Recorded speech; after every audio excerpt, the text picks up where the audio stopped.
राधे, देखो आज है 13 फरवरी 2026 एकादशी का दिन।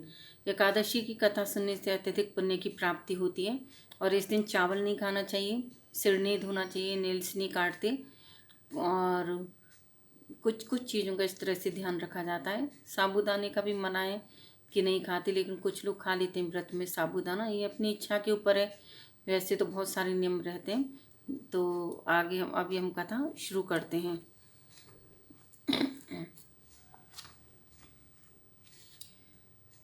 एकादशी का देखो बहुत भाग्य से कथा मिलती है, बहुत पुण्य के फल से।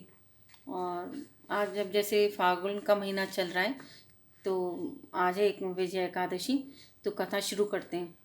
धर्मराज युधिष्ठिर बोले, हे जनार्दन, फागुन मास के कृष्ण पक्ष के एकादशी का क्या नाम है तथा उसकी विधि क्या है, सो सब कृपा पूर्वक कहिए। श्री कृष्ण भगवान बोले, हे राजन, फागुन मास के कृष्ण पक्ष की एकादशी का नाम विजया है। उसके व्रत के प्रभाव से मनुष्य को विजय मिलती है।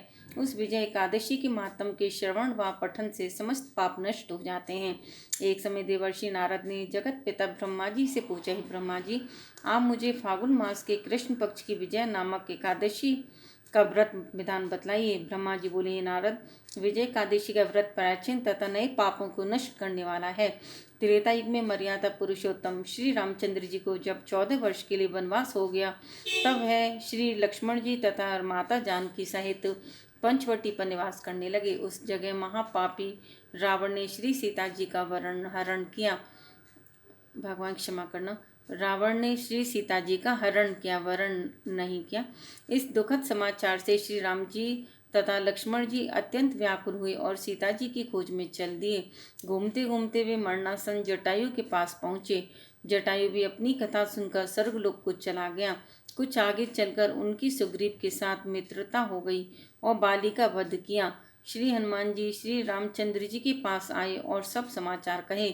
श्री रामचंद्र जी ने सुग्रीव की संपत्ति लेकर वानरों भालुओं की सेना सहित लंका को प्रस्थान किया। जब श्री रामचंद्र जी समुद्र के किनारे पहुंच गए, तब उन्होंने महान अगाध मगरमच्छों से युक्त समुद्र को देखकर श्री लक्ष्मण जी से कहा, हे लक्ष्मण जी, इस महान अगाध समुद्र को किस प्रकार पार कर सकेंगे। श्री लक्ष्मण जी बोले, हे राम जी, आप आदि पुरुष पुराण पुरुषोत्तम हो।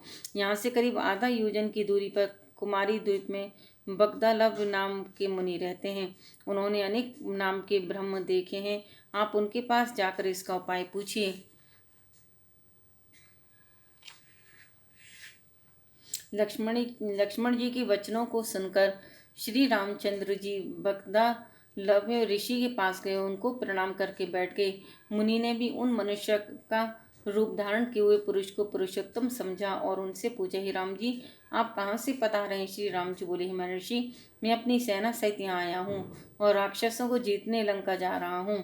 बगदालव ऋषि बोले, हे राम जी, मैं आपको एक उत्तम व्रत बतलाता हूँ। फागुन मास के कृष्ण पक्ष की विजय एकादशी का व्रत करने से तुम समुद्र के अवश्य पार हो जाओगे और तुम्हारी विजय होगी। हे राम जी, इस व्रत की विधि यह है कि दशमी के दिन स्वर्ण, चांदी, तांबा या मिट्टी किसी का एक कलश बनावें।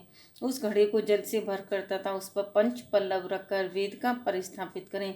उस कलश के नीचे सतनजा 7 अनाज मिले हुए और ऊपर जौ रखें। उस पर श्री नारायण भगवान की स्वर्ण की प्रतिमा स्थापित करें।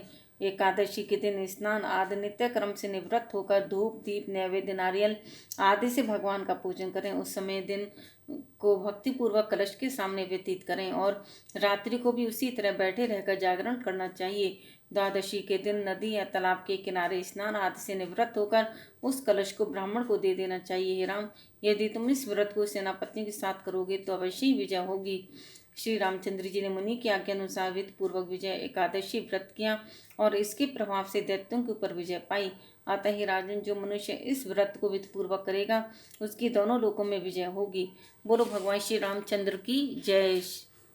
लक्ष्मी माता की जय।